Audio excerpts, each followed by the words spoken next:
Assalamu alaikum, everybody.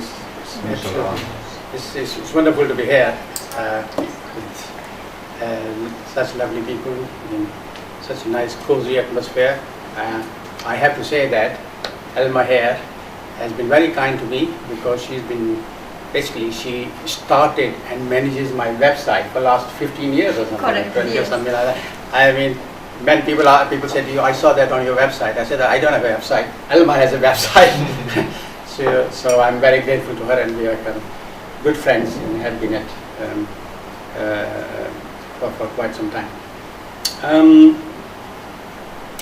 I'm sure that most people who come here and talk about their books, they basically give you kind of summary of the book. You know, what is the message and etc. etc. I think that may be insulting your intelligence, because you can all read, probably better than me, and therefore you can get the gist of what the book is saying yourself. What I thought I'll do something different is to talk about how the book came to be written and why is it the way it is, right? Because I think that's something that may reflect with your own concerns much more, with your struggles much more than what the book actually says in the end. Now, you may be surprised to know that the origin of the book actually lies in Kuala Lumpur. I was here, I think it's 98, 99, just before the big Anwar event, Mahathir event. And I got a call from the Guardian. The then deputy editor Georgina Henry, wonderful woman. Unfortunately, she died a few years ago of cancer. And she said, we were kind of friends. I used to write for the Guardian regularly, and we were kind of friends. So she said, "Gee, I got a great idea for you." And I said, "Yes, Georgina, what is it?" I thought she wanted to write a comment piece or something like that, or maybe do a. She says, "I would like you to blog the Qur'an." What are you talking about? He said, this guy somewhere in America, Pennsylvania or something, and he is blogging the Bible, right? So why don't you blog the Quran for us? So I said, well, blogging the Bible is probably not the same thing as blogging the Quran, and maybe, it's not a good idea for us to do that. So I convinced her that it wasn't a good idea. But so when I went back to London a couple of weeks ago, she rang me again and said, no, you are wrong. It is a very good idea. We've discussed it, and we would like you to blog the Quran. I tried to fob her off again. Why? Because I thought, well, people who think and write tafsir of the Quran tend to be experts in Arabic, and they've got, my stuff is on information science and physics. Also, I do lots of, I have a lot of traditional, if you like, traditional Islamic education, not just from my mother, but also from my student days, in Usra groups, I've kind of gone through the traditional education system quite rigorously and read most of the classic stuff. And I can do a little bit of Arabic, but I thought that's not something that somebody like me does, right? It's something that properly qualified Arabic speaking, imams and scholars, somebody, like Sheikh Qardawi or something, people like that, and the Quran. But why would I do it? But then Georgina asked a very interesting question. She said, if you are a Muslim intellectual and you claim to be a thinker, why can't you engage with the text that you regard as sacred? Now that's a very fundamental question. And so when she asked the question, I immediately said, yes, I will blog the Quran. And frankly, I had no idea how I'm going to do it. And I did it for a year. And I spent another 3 years writing the book. So the book you have in front of you is not blogging the Quran. It's quite a different book, but it emerged out of that. And blogging the Quran was basically, we started from the beginning take a couple of verses. We did it in a traditional way. We take a couple of verses and comment on it. And then they had one of their religious correspondent, Madeline Bunting, asking me questions on my comments, and then they had people commenting on her comments and my comment and asking questions. So it was quite a kind of interactive blog that, so it took a whole week, in fact, most of the week to actually write, and so it was quite interesting. So the few questions emerge in my mind, and maybe it's the sort of question that you may ask yourself. First question is, we believe that we are responsible for our own actions, thoughts, and behavior. Right? In the day of judgment, God will ask us as an individual, right? Why did you do that? I mean, the accountability is individual. So, at that particular moment, it'd be no point saying, Nabullah told me to do that. Right, or Shaykh Qardawi told me that this is haram or halal, in a sense. And then why has he provided us with in mental and intellectual faculties? If we do not have the responsibility to engage with the Qur'an ourselves, which we believe to be the word of God, in a sense. So I came to the conclusion that in fact it is every Muslim's duty, no matter what their capability, to engage with the text that they regard as the word of God, right? Themselves. Of course, they can listen to others, learn from others, but essentially, I think the responsibility at the end of the day is also an individual responsibility that you have to interact with the text. Then another question arose. Well, I speak Urdu.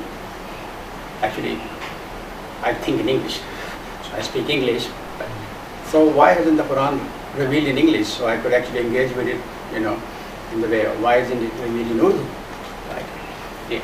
So, and that led to a number of other questions. And one of them is if you just step back and say, well, there are 300 million Arabic-speaking people and 1.3 billion Muslims, right? So either God is unjust because He's only given 300 Arabs the access to His sacred text and denied access to that text to all those who do not speak Arabic, or there is something else going on. I mean, logically, that seems to make sense to me, that either God is unjust, or if He is just, then there's something else is going on. And the second is that those who do speak Arabic, who God has given the access to the text through language, what have they done with that access? Right? So almost every alim in Saudi Arabia, for example, speaks Fusha, perfect, literally Arabic, thinks and writes in it. But what have they made of the text? And if you look at the state they have created, right, through the text, there is virtually nothing that I can actually agree with. I think almost at the end of the day, the essence of any guidance has to be that it guides you towards justice. Whether it's the Bible or the Quran or Bhagavad Gita or whatever, any sacred text, at the end of the day, its function has to be that it guides you towards some sort of notion of social justice. How come then all those people who speak better Arabic than me, who have perfect Arabic, have made such an utter mess but not just made an utter mess, but what they have actually created seems to me to be totally kind of against my conscience. Now, I haven't actually come to the conscience in the Quran, and this is just me thinking about things before I've started the project. I mean, these are the kind of questions I am asking myself, in a sense. So, I had to then develop some sort of method of how I am going to tackle that. So, I looked at classical hadith, tafsirs and all that.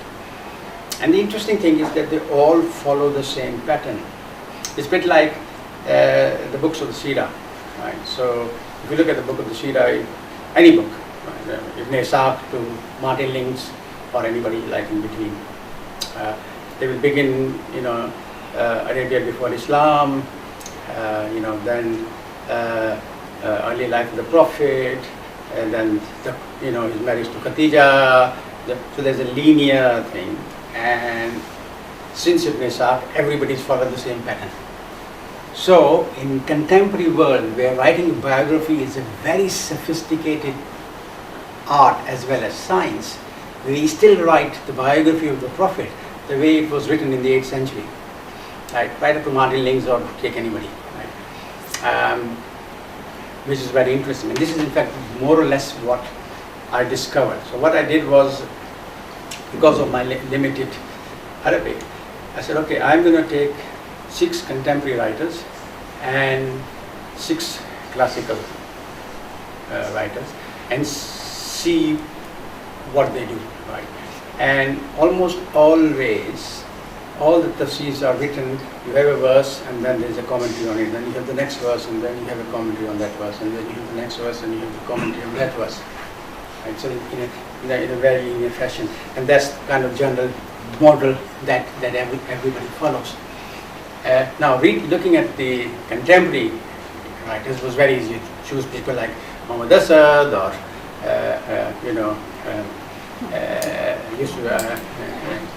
Abdullah Yusuf, and the standard kind of translations that are available. And I thought finding the classical will be a major task for me. Unfortunately, Islamic studies has evolved quite a lot, and in fact, it's not very difficult to actually find classical text in English. Right? And in fact, I have 2 resources that I used. That trying to help this sister. She's also disabled. She has come to drop. Someone to pick her up. Yeah, she's downstairs. She doesn't know the floor. Just if somebody is coming, she's got to listen to the break. If I can go, come here. Yeah, it's okay. Can you see that? Sorry? No problem. So the two resources that I recommend is Muhammad Ayub, the Qur'an and its interpreters, which actually takes a number of classical authors and translates them verse by verse in comparison. So this is what Al-Razi says, this is what so and so said, this is what. So there is a comparative translation, and Sajjad Rizvi has done it from a Shia perspective, 2 volumes. On a similar basis. So in fact, we just take these 2 books. You have most of the classical commentators and how they interpret the verses right there in front of you. So it was not as difficult in terms of using the method as I thought. But when I started kind of reading them, first of all, I have to say that there was a lot of stuff, a lot of interpretation that I read for the classical authors that I totally quite disagree with, and I found quite not untimely. Not so much untimely. Didn't quite agree with my conscience. I will come to this conscience bit later on. And of course, there was some that I really liked, like Muhammad Asad's commentaries. I think I found quite fascinating, and I kind of agreed quite a lot of it. But this method of taking a verse and then commenting on it, and taking a verse and comment, is very linear again. It's a bit like I was saying about the biography, how the Sira is written. And I found I was not intellectually satisfied with it. For one of the reasons was that I discovered that this particular method does not really reveal the organic nature of the Quran. Now, why? When I was first asked to beloved the Quran, why was I reluctant to do it? As I said to Georgina Henry, first of all, the Quran is not a book, in inverted commas, like the conventional book. It doesn't have a beginning, it doesn't have an end, it doesn't have a middle. A book begins at the beginning, right, and takes you systematically to the end. The Quran is not like that, right? It's not like the Bible in the sense of Bible story, in any particular kind of section of the Bible. The stories are complete in each section, whether you read Genesis or any other section, the stories are complete. But in the Quran, the stories are picked up and dropped, picked up later, or may not be dropped. And unlike most other kind of general text, which will follow a logical pattern, the Quran may actually contradict what it says earlier on. Right. So in a conventional sense, this is not a book that you will approach, like any other book. You pick up one of my autobiographies, for example. It does start at the beginning with me as a young man, and it ends, in the Havana Club in Kuala Lumpur with a group of intellectuals. If those of you who read Desperately Seeking Paradise.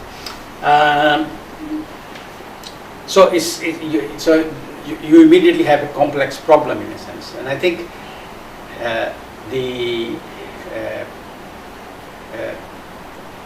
any kind of when approaching it as it was though a normal book in inverted commas will find it difficult in a sense, and that was one of the main reasons why I was very reluctant to actually engage in vlogging the Quran exercise. But how I'm going to deal with when the stories will be half finished, right? If I'm commenting on a story that is half finished, how will I tell my leaders the rest of the stories in some other part of the Quran which is not the verse that is being blocked today, as it were, right? So I found the kind of conventional pattern of commenting on verse by verse a bit limiting. And I thought that it did not actually bring out the kind of really interconnected and organic nature of the Quran.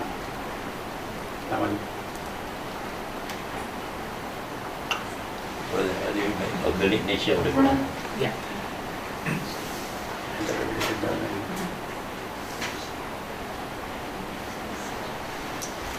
And I thought that was something essential about the text that you had to understand. If you don't understand that, then you're not really going to get into discovering what the Quran is saying, right? In that sense. So I decided to approach it in a slightly different way. So to satisfy all the traditionalists, I said, okay, I will do the verse by verse commentary and verse by verse commentary and engagement. And I thought that if we just took Surah Fatiha and Surah Baqarah, you more or less cover quite a lot of the Quran in a sense. You don't have to go right to the end, starting from Surah Al-Fatiha, right? And of course, if you do that, as happens with the conventional method, there's a lot of repetition. And in fact, if you read standard commentaries like that, you'll find that they are actually full of repetition in a sense. So I thought it was just enough if you did Surah Fatiha and Surah Baqarah. And then I wanted to look at it in a completely different way, try and bring out as I said, the organic nature of the text. So I looked at it conceptually. So I took certain concepts, some of them which were kind of Quranic concepts like akhira, tawheed or whatever. So looked at it, the entire text from the perspective of the concept, and then I decided to look at it from certain contemporary issues, like democracy or whatever you like to call it in that sense. So I did it in a kind of three different ways.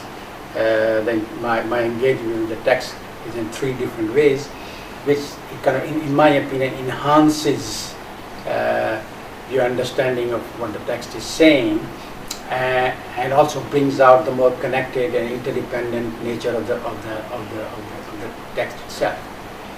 Okay, so that's largely kind of the method and why the book came to be written.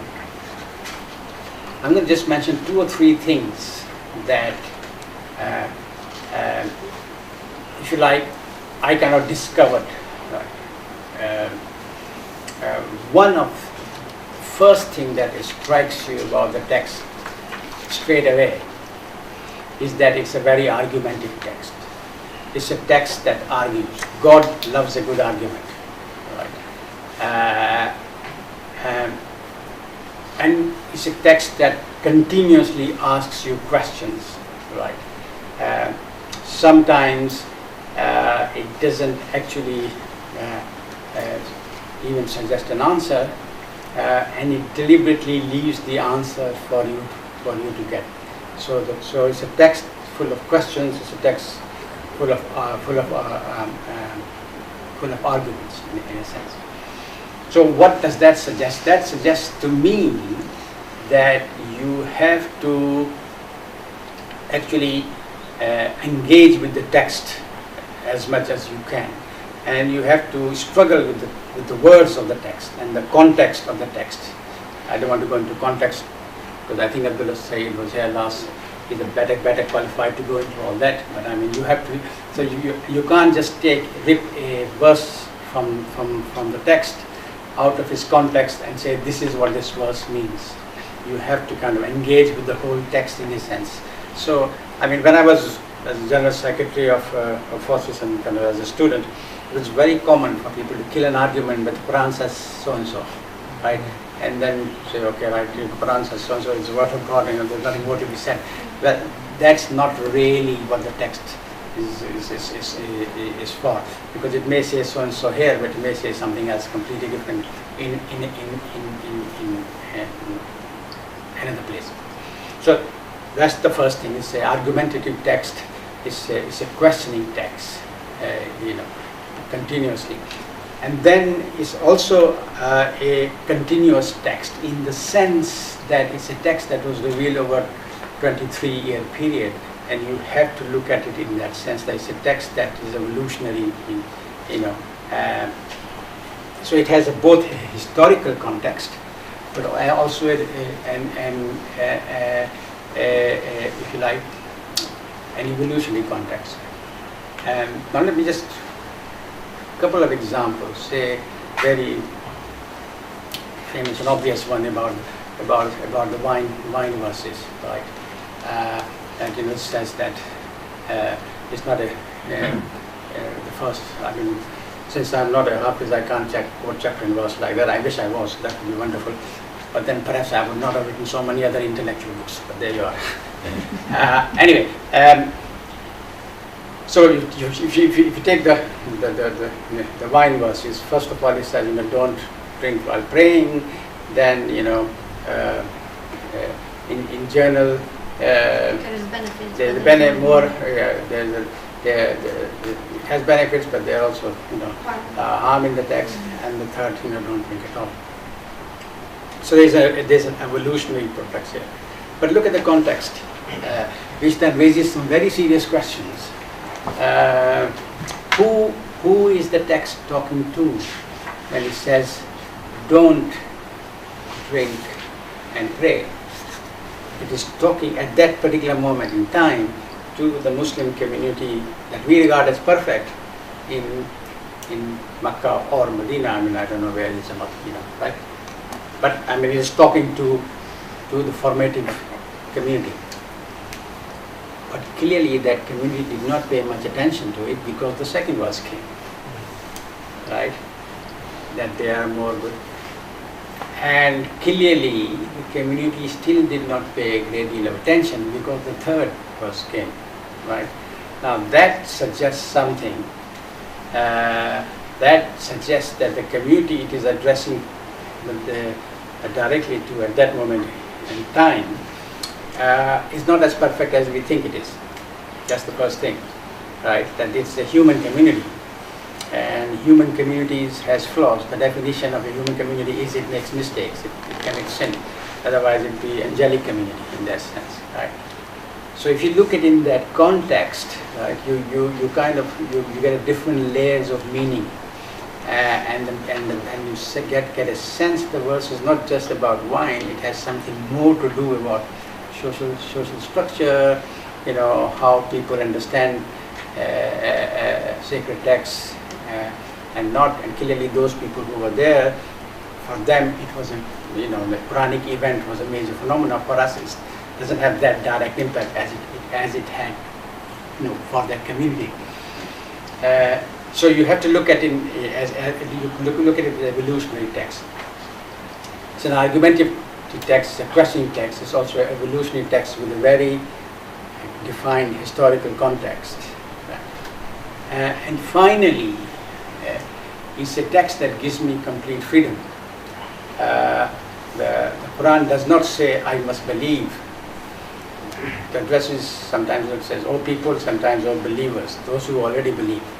But it does not instruct me to believe. There are only 2 or 3 verses which are very direct, that I found, which are very direct in their meaning, and there cannot be any dispute about what these verses mean.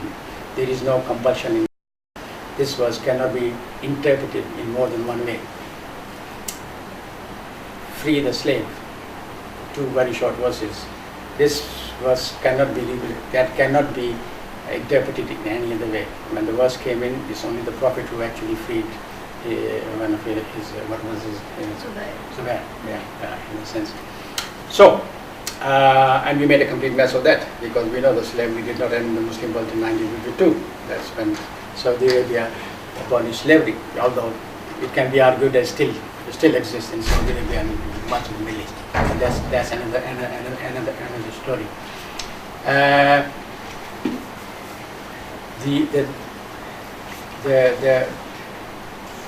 The text gives me complete freedom of conscience, not just to believe or not to believe, but also how to engage with it and how to interpret it.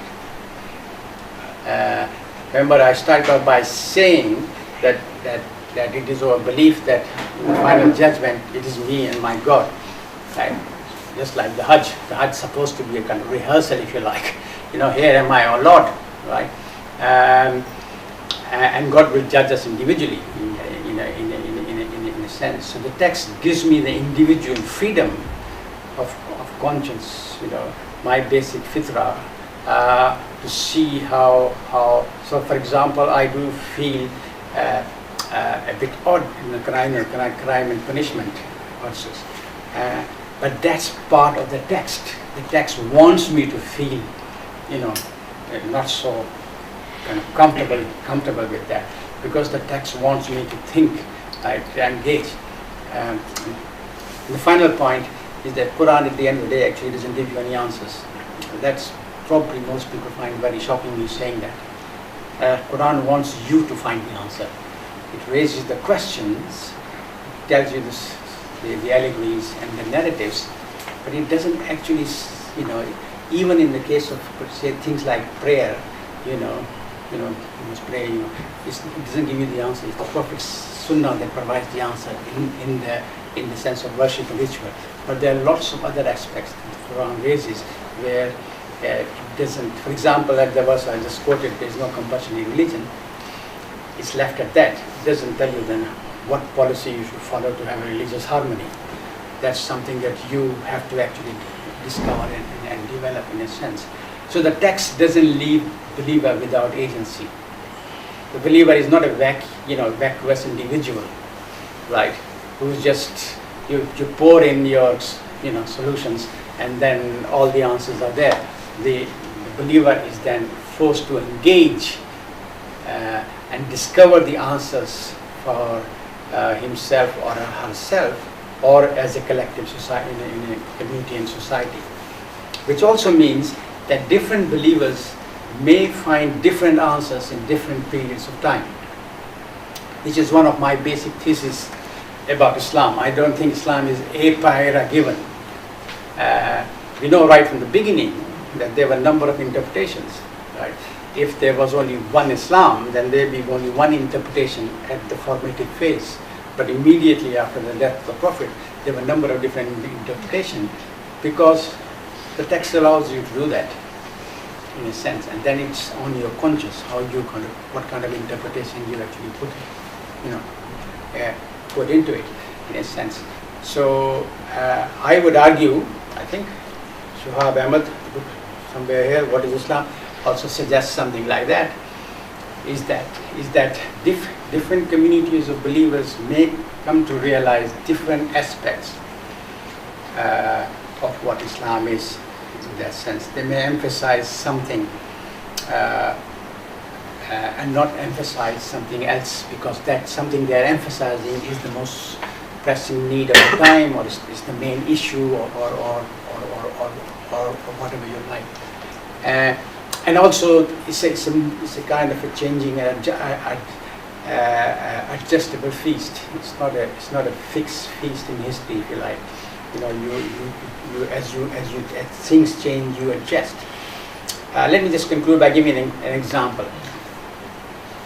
The Sharia is described as a way to the watering hole. I mean, that's the meaning of the word. So, you take a watering hole. Let's take a freshwater lake.